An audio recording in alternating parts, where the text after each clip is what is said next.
Postgame press conference. Got victorious Emory Eagles with us here today. Coach, some opening comments, and we'll take some questions. Yeah, first off, before we get going, I got to speak louder because I spoke with my dad today, and he said he couldn't hear you guys, me, in the press conference. He said, speak into the microphone. So, I mean, geez, Dad, like, okay. Dad, Mom, love you, miss you, wish you were here, but I hope you're celebrating like we are. So, all right, let's go. And my brother, too. He's in Iowa, so him, too. All right. Yeah, the first half, like John does what they do, they make it hard for you to score. You know, they don't help a lot, so you have to play one-on-one, and it gets, you know, we have a lot of assists. We're an assist team. Like, we try to get the ball moving, and the next one, and next one, next one. And today we had 10, you know, and 9 turnovers, and that's what they do to you. So they make it, it felt different, right? The game felt different. And we just had to get through that stretch there. And we were dealing with some foul trouble with Mario, but I thought they did a great job of putting us in really bad situations. And then we got down 9, and I thought that was the biggest point of the game. We went down 9, and before half we cut it to 3. We talked about that in the, like maybe the 4-minute media. Hey, let's see if we can cut this to 4 at half. We got to 3, and we came out in the second half, and you know, cut that to 1 right away. I think Ben made a shot, maybe it cut to 1, and then we rolled from there. But yeah, they did a good job. They're young. They got all juniors, and they're going to be really good. And they are really good. They had a heck of a year, so congrats to John and his guys.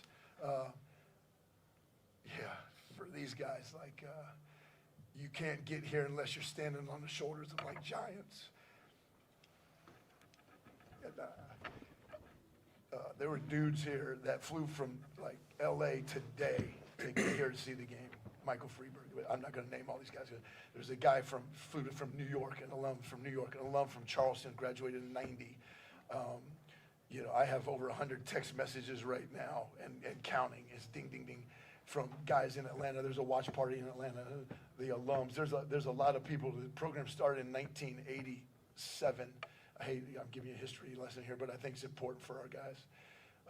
It started in 1987, club team in 1984, and I'm friends with a lot of those guys because they've been there for 19 years, and they're so proud of what these guys have done. And we couldn't do it without them starting a program in Emory with the club team and then getting in the UAA. And we're really proud to represent all those guys. And yeah, we'll start with that. Thank you, Coach. Our student athletes are Ben Pierce, Jair Knight, John Capolino, and Tyson Thomas. Question. Coach, you did mention the down from 9 points. You responded with by holding them scoreless for 6:48. So right here. And I counted a 19-4 run. I don't know if that's what's official or not, but anything that it looked like a bunch of guys had, you know, had roles to play in that. You know, a couple of key trips to the foul line for Faust. You know, a nice feed from Jair to Mario, that sort of thing. Anything that you know, sparked that change, sparked that run for you guys? Mad at anybody. I'm tired. I mean, I don't know if it was a specific moment, but we knew that we were kind of hurting ourselves. We were turning the ball over, unforced errors. So if there's a way to feel good while being down, we kind of had that energy going into halftime. We knew that if we just turned it around a little bit, that we could take control of the game. And you're absolutely right. Spencer, Mario, they were huge in the run. And they came in and really gave us energy because I was struggling, we were struggling, but we just found a way. You know, it's also like a Sunday UAA game, and I talked to our staff about that a little bit. Like, you know, Sunday UAA games, it's a little bit like going to the dentist the first half because like we're trying to get into a flow. We've traveled or we're at home and so I thought it may be like that for a while. You know, you know, everybody's emotions from the game before. It takes a second, and we want to be the first team to throw the first punch, but it takes a second on that second day. Now we had a day in between, which was great, than normal, but it takes a second. I thought that's a little bit of it. Yeah, in addition to that 6:48 scoreless stretch, you had another scoreless stretch of 4:48, so over 11 minutes. Yes, sir. I was just going to ask, for a while there, they were out rebounding you by a lot. It got pretty close to even by the end. Was there any strategic change, or you're just doing a better job? Especially they were getting a lot of O boards. You guys want to say what I said? What did he say? Go get the dang ball. Be tougher. I think a lot of it was just being tougher. I think at halftime we just looked around at each other, and it's really not a strategy thing. It's really not, X's and O's. It's just we got to have more effort to go get the boards, and that's what we did in the second half. Jason, talk a little bit about the game that Ethan Faust had. I thought with Mario on the bench a lot with foul trouble, felt like he kind of on the boards almost carried you for a while, and he played with a lot of energy. Kind of he played with a spark and a fight. Just talk about Ethan Faust today. Yeah, we kind of talked about him after the last game. He only scored 7 points, but he had 4 assists, 0 turnovers, right? And then today, obviously, he got more shots off, but he's a heck of a player. And last year, I would take him out of the game on like his first mistake, right? And so one of my assistant coaches this year said, hey, if you leave him in the game, he's going to get 15 rebounds, right? And I had to have a little bit more patience with him. And we did, and he played better. But he's been a major contributor to our team this year. And, we've had a bunch of guys step into that role when we needed them. But Ethan's been there all year like that. And, I thought he was feeling pretty good, and I thought he took a couple ones where I'm like, come on, man. But he was feeling pretty good. So, he goes, 15 rebounds, 14 rebounds, whatever, 15 to 14. And with Mario out in the first half, we needed that, every one of them. He's a little different. He's not a bruiser, right? But he's long. So he's not going to wrestle you down there, but he's long, he can go get it, so. Right, 14 rebounds for Faust, his 11th game in double digits this year. Who's next? Right there. I'll ask Tyson, with the win, this means you guys have another 2 weeks together as a team.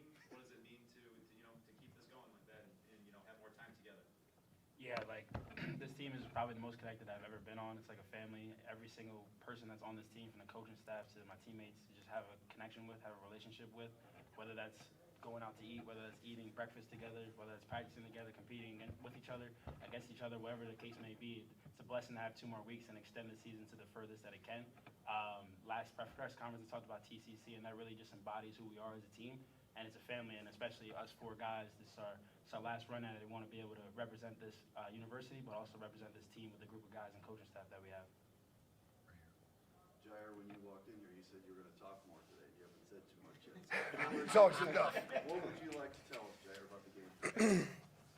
First off, I just want to give all glory to God, and whether we win or lose, it's just a blessing to be in this atmosphere, and we had a lot of people, and it's just a huge opportunity to be, we feel like we pros right now, to be able to do media, we got a police escort on the way to the game, and so, basketball at the end of the day is just a game, and it's really a blessing. For me, though, I think I'm just kind of still soaking in the moment, It's I think we have perfect team ball today, not perfect basketball, but as far as team and everybody stepping up, everybody taking a role and contributing in different ways, and finding weak areas and choosing to bring strength. I'm going to shout out to AJ. AJ was a beast on the boards. And me and Mario was in and out the game, and AJ and Ethan was really, AJ's not that tall, and he's a bruiser. He's a bruiser. He'll bang down there, and then seeing Ethan do what he does and blocking shots and rebound, you can't ask much more for them. And then also when they're contributing on the offensive end, it's just proud. Yeah, we've talked about sort of Jason and him coming up here in Indiana. Your family's 3 hours from here, 3.5-ish. Yeah. I imagine you had some of them out there today. Yeah. All my family was there. My brother Jael didn't make it to the last game, and so he made it to this game. But my whole media family was there, and Ben's family was there as well, and they were sitting all together. And so it's having people at your games, because in college, I'm in a different state, and my family's from Ohio. So being able to perform on this stage and having the people that's watch you play and watch you grow through your whole journey is pretty emotional, and it's just I wouldn't have it any other way, and it's just straight joy, and it's hard. It's hard to continue to have struggle, to continue to have a bad game when you have people out there supporting with the team. My follow-up on that is I saw you come over and grab someone from the stands and bring him down to the locker room. That was my That was my baby brother, Jeremiah Knight. Thought he was going to go in the game He today. texted, he was sitting on the bench if he could, but he texted me before the game. He was like, "Can I go to the locker room?" I was like, "Nah, maybe after the game, no." Because, I was focused, and, Ziva lose his mind if he thought I was bringing people on the bench, and, make sure he focused on the game. But Jeremiah. Stick with Jair for a second. So you go to the bench with 4 fouls at 11 and a half minutes or so to go, and they're hanging with you, right? It's like it's a 4-point game, 5-point game, 6-point game. What are you thinking while you're waiting to get the call to get back out there? While I'm on the bench, I think we all are each other's biggest fans, and so obviously I want to be in the game, and I have a bigger role, part of the team, and when situations like this happen, it's like now I'm the biggest fan, and Spencer, AJ, and it's just an opportunity to really pour into my young guys and really give them the confidence, because at the end of the day, no matter who's on the court, it's about making sure that we're playing well, and so also while staying ready. But yeah, it's just exuberating confidence. Anybody over on your side breathe a sigh of relief when he comes in, hits that 3 right away? Yeah. Yeah, it just gives you some breathing room for sure. I think we all breathe a sigh of relief, and it gives you some breathing room in there. But when he shoots it in rhythm, he's gonna make them. When he's out of rhythm and it's like not a basketball energy shot, he misses them. And he was in rhythm. He had basketball energy. He drilled it. I'm curious, Ben, big stage like this, school hasn't been here yet. You're senior, no margin for error. Do you feel any pressure in that moment, or how do you deal with that? How do you stay focused on what you're trying to do? Yeah, actually, not really. I've been feeling very free, confident. We're really, really, really excited and confident about the group that we have. And we feel like we can compete with anybody at this level. And so when you have that kind of foundation as a team, and we talk about TCC, when you really believe in that, then there's no real reason to be nervous. And it is fun. We talk about joy all the time. And that's something that I've really tried to take with me to Indiana, this weekend. Just enjoy it. As a senior, these could be our last games. So you want to go out and enjoy it and play fun. And when you're playing free and having fun, that's the best. And just, Jason, Spencer Hall, 4 for 4, Yeah, had that's that good. big I talked steal about bucket that, yeah. that seemed almost like a backbreaker there. Sure. Yeah, he's a tremendous IQ basketball guy, cutter. And it's been a hard year for him because I've been in and out, and Harris has been playing well, and then Will's been playing well, and today he was perfect. Obviously 4 for 4 from the field, but Mario goes out. We went with him. I mean, he's also a very good rebounder. He had 4 rebounds today, and that's what's great. I know. This is what is about team, and our team is individually you struggle sometimes, right? And individually, and I struggle with them because he works at his game. He's a really good player, and we talk about that. Hey, it's okay to feel that, right? It's okay to feel that, but you got to be ready, right? And he was ready tonight. We needed him, every bit of him, and it puts us in the national championship game, right? If he would have quit being ready in the second week of the UAA, maybe we're not here, right? So he was phenomenal. He played in high-level games, state tournament games as a high school senior in Minnesota, and he tore his ACL his last year. And he's always stayed ready for those high-level games, for sure. I guess I wouldn't mind hearing some reaction to the fact that you don't play for 15 days now. You're going to be playing in a national championship game. Yep. Somebody asked me, well, man, what if you win 2 games in Fort Wayne and you got to wait for 2 weeks? I said, dude, they could tell me I'm playing in July. I could care less. Let's play. We're playing in 1 game. We as a staff have already kind of mapped out our schedule, and I kind of looked at it last night, and I'm going to change it. But we'll be ready. The team we play has got to do the same thing too. So it's not like we have to wait 2 weeks and they wait 4 days. So we'll be ready. We'll be ready. We're going to come back to Indiana. How do you keep from over-preparing with 2 weeks? Yeah, we're not going to before the over-prepare. season? Yeah. We're not going to over-prepare. we do what we do. These guys are really good. Like, we're not gonna over-prepare. Like, we'll prepare, and we'll prepare, you know, we'll probably take longer to prepare, for sure. But I just trust these dudes, and we're gonna be ready. And if we lose, it's not gonna be because we over-prepared or we under-prepared. These guys are gonna be ready to go. And, you know, we got 10 rounds to see if we can be national champs, right? And, you know, we had a call yesterday morning, 9 o'clock. I didn't know what the call was for. I thought it was gonna be about for today. And all of a sudden, they're talking to 4 teams about the final game. These guys don't even know this. But, so 9 o'clock yesterday morning, they're talking about the final game. I went back to the room. My wife was there. I went back to the room and said, oh, shit, like, this is really cool if we're going to do this. We have to win this game, right? It put more pressure on me. I didn't tell these guys, right? It put more, I said, this is really special. To be able to do this and the NCAA allowing this to happen, the joint championship, to be able to do that for these guys, they don't even know what's coming, right? They have no, you know, I've been going to the Final Four since like 1996.